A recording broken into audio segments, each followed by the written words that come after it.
एक स्थान पर 4 ब्राह्मण रहते थे। चारों विद्याभ्यास के लिए गुरुकुल गए।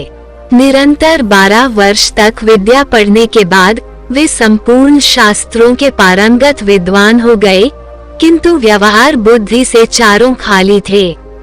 विद्याभ्यास के बाद चारों स्वदेश के लिए लौट पड़े। कुछ देर चलने के बाद रास्ता 2 ओर फटता था। किस मार्ग से जाना चाहिए, इसका कोई भी निश्चय न करने पर वे वहीं बैठ गए। इसी समय वहां से एक मृत महाजन बालक की अर्थी निकली। अर्थी के साथ बहुत से महाजन भी थे। महाजन नाम से उनमें से एक को कुछ याद आ गया। उसने पुस्तक के पन्ने पलटकर देखा तो लिखा था, महाजनो यांग गता स पंथा, अर्थात जिस मार्ग से महाजन जाए वही मार्ग है। पुस्तक में लिखे को ब्रह्म वाक्य मानने वाले चारों पंडित महाजनों के पीछे पीछे शमशान की ओर चल पड़े। थोड़ी दूर पर शमशान में उन्होंने एक गधे को खड़ा हुआ देखा। गधे को देखते ही उन्हें शास्त्र की यह बात याद आ गई। राजद्वारे श्मशाने च यस्तिष्ठति स बांधवः, अर्थात राजद्वार और शमशान में जो खड़ा हो वह भाई होता है। फिर क्या था, चारों ने उस शमशान में खड़े गधे को भाई बना लिया। कोई उसके गले से लिपट गया तो कोई उसके पैर धोने लगा। इतने में एक ऊंट उधर से गुजरा। उसे देखकर सब विचार में पड़ गए कि यह कौन है। 12 वर्ष तक विद्यालय की चारदीवारी में रहते हुए उन्हें पुस्तकों के अतिरिक्त संसार की किसी वस्तु का ज्ञान नहीं था। ऊंट को वेग से भागते हुए देखकर उनमें से एक को पुस्तक में लिखा यह वाक्य याद आ गया, धर्मस्य त्वरिता गतिः, अर्थात धर्म की गति में बड़ा वेग होता है। उन्हें निश्चय हो गया कि वेग से जाने वाली यह वस्तु अवश्य धर्म है। उसी समय उनमें से एक को याद आया, इष्टम धर्मेन योजयेत, अर्थात धर्म का संयोग इष्ट से करा दे। उनकी समझ में इष्ट बांधव था। गधा और ऊंट या धर्म दोनों का संयोग कराना उन्होंने शास्त्रोक्त मान लिया। बस खींच कर उन्होंने ऊंट के गले में गधा बांध दिया।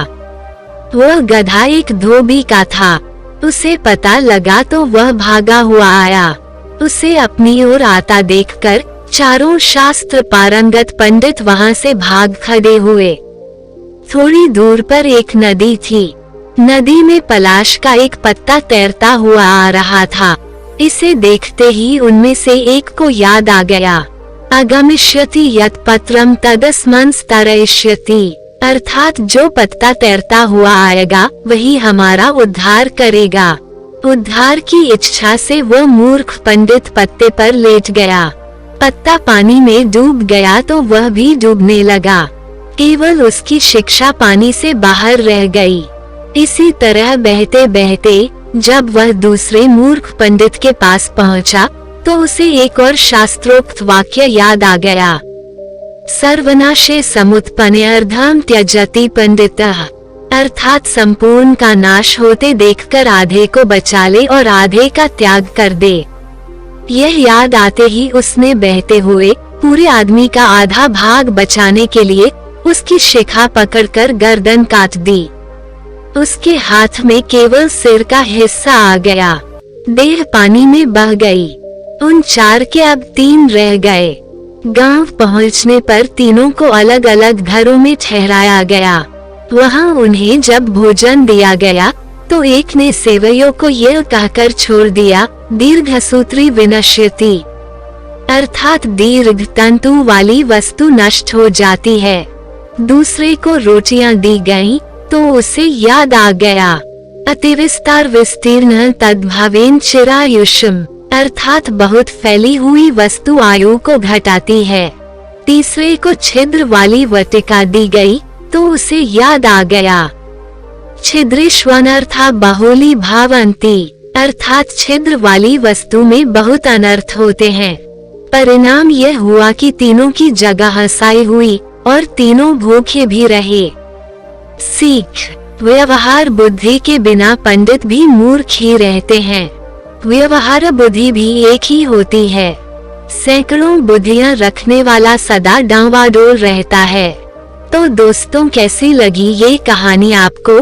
कमेंट करके जरूर बताना, और अच्छी लगी हो तो इस चैनल को सब्सक्राइब करके नोटिफिकेशन बेल को जरूर दबा देना, ताकि हम जब भी कोई ज्ञानवर्धक वीडियो डालें तो आपको तुरंत नोटिफिकेशन पहुंच जाए।